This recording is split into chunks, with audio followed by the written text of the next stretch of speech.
आपण कसं पाहुणे आले की पटापट पांघरून वेगळं लपवतो, कपडे कपडे कपाटात टाकतो, तसं चाललंय ना. चाललंय. पहिले त्यांची सून आहे सून शेताला गेली.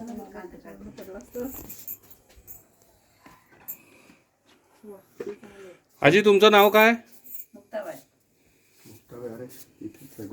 जाऊ का? देवघर छान आहे की तुमचं आजी?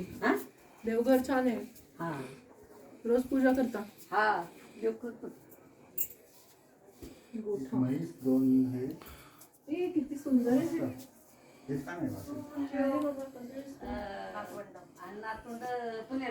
मोठी आहे पण.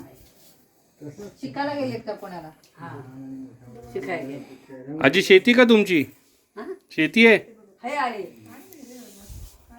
गॅस बंद केला का? हा केलाय.